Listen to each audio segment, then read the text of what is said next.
Know Your Candidate. Presented by Portland is Possible, broadcasted by XRAY FM. In this segment, we offer a brief background on the visionary candidates that are proudly standing and running for the acclaimed Portland Area City Council. For now, we have a candidate of District 3 that incorporates Montevilla, Belmont, and Hawthorne neighborhoods. Okay. Hi everyone, my name is Ahlam Osman and I'm running for Portland City Council, District 3. How do we minimize 911 response times? I think that we need to hire more emergency respondents. There needs to be some, efficient triangular system for emergency response. Where do you see art institutions in 20 years? How are they different than today? I see art institutions being well funded. I see more young people and just people in general feeling comfortable being an artist. I see them feeling like they can make an income from being an artist. So I would say overall, I think art institutions in 20 years will be well funded and supported. How do you plan to collaborate with other counselors, both in and out of your district, to create meaningful progress? I think a huge way that I'll collaborate with other city councilors is by connecting them to the communities that I already have built relationships with. So I am a young person, so I'm connected with a lot of young people, especially that are, youth activists and also just young people in my community, my friends, in my neighborhood. So I think kind of bridging that connection would be a really good way to collaborate. I'm also connected to the Somali immigrant and refugee community and to to many refugee communities. So I think I can act as a bridge to connecting those communities with city councilors and with policymakers. The Central City is a large area of land connected by a river that includes communities, businesses, and transit needs. How should the City Council consider these diverse stakeholders in policymaking? So I live in Southeast Portland, and I'm also in the east side of Portland a lot. Like I mentioned before, there's a lot of immigrants, refugees, Black and brown communities that live on that side of town that I have built relationships with. I think a huge part is those communities often feel left out when it comes to politicians and people who make decisions for our city. So I think a huge part of making them feel included is really by building those relationships and being creative in how they're building those relationships. So, instead of like hosting a meeting or, doing a listening session at City Council, maybe meeting those communities where they're at, meeting them, in their homes or meeting them at a nearby like community center.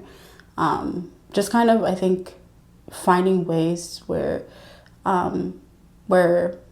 they can be more inclusive and like accessible, and just kind of knowing who has direct ties to those communities, who are the leaders in those communities, and making and building those connections with them.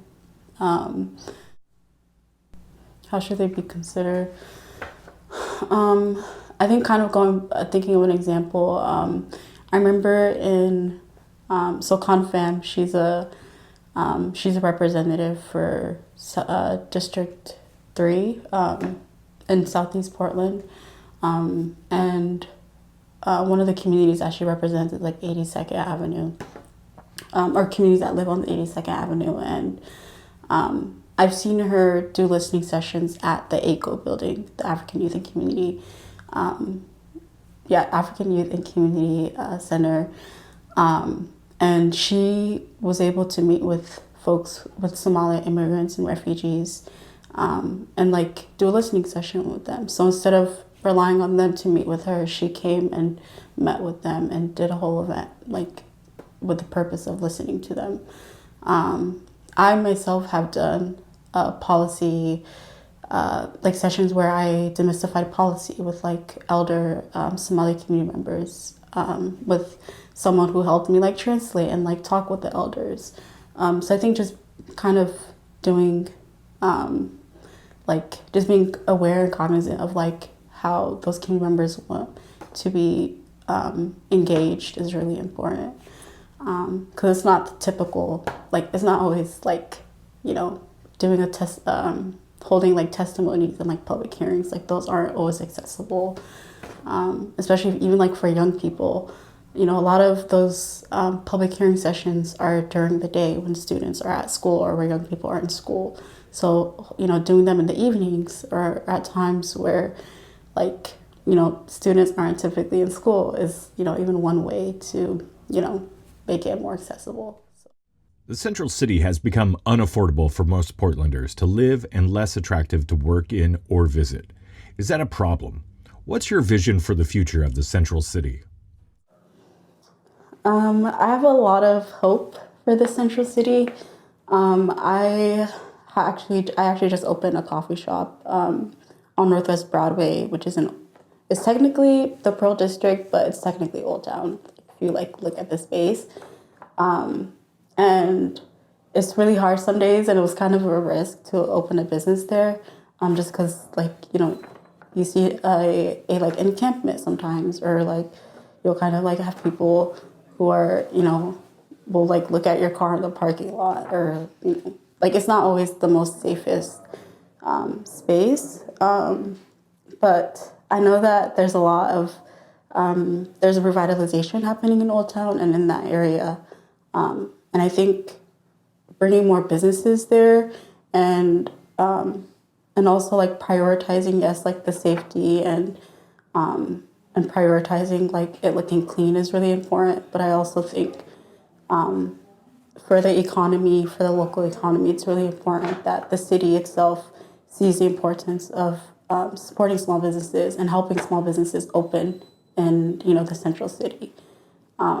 The process of me opening, or of, me and my business partners opening a business in Old Town or just in general was really difficult because there was a lot of like hurdles that we had to go through. There was a lot of things that we didn't understand. Even though we're English speakers, there was a lot of like, paperwork that we had to go through that we just didn't, like there just wasn't like a central, like streamlined way to understand how to open a business. So I think the city just investing in how to make small business owners I think the city investing in support for opening small businesses, especially if you are not the traditional, business owner or entrepreneur, is really important because that helps the local economy grow. That encourages more people to feel like they can open a business. It makes people feel like they like have more options. Like where a coffee shop is, there's not a lot of food places, or there's not a lot of places where you can go and like walk and grab a bite to eat. So it's kind of like a food desert, which is surprising because like it's in downtown. So there just needs to be support, I think, from the city in actually helping revitalize downtown. My business also brings a lot of young people and like people from like Southeast who don't typically come to downtown. It brings people from like all over the world. Like I've had people from like Seattle like come and visit the coffee shop. So I think like people are willing to come to downtown. People are willing to like see the hope, or I think a lot of people see the hope and have a good vision for downtown. I think it's just a matter of like, okay, like how can the city make sure they can support small business owners and entrepreneurs. Lightning round. If you had $5 million, what is one thing you would buy for Portland? I would probably buy a better transit system, especially for the east side of Portland and southeast Portland. Like, yeah, just a better, smoother, efficient transit system. What's the last show or performance you saw? The last show I saw was the Black Artists in Oregon exhibit. It was an exhibit and a show at the Portland Art Museum that was curated by Intisar Abiato. Yeah, that was the last thing I saw. Should Portland offer a universal basic income for artists? Yes, because artists deserve to have livable wages. They deserve to be able to create art and also have housing and, food and all of those things. And also artists are really great for the economy. So, and just for like a city, any growing city, you need artists. They boost the economy and they beautify the cities. If you could wave a magic wand to make one thing happen in Portland, what would you do? I'll probably make Portland, all parts of Portland, walkable. I feel like the west side of Portland is very walkable, but the east side, southeast is like, it's not really walkable. If you couldn't live in Portland, where would you want to live?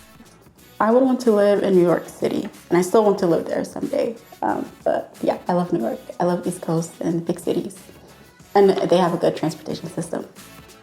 So now you know your candidate, or a bit about them.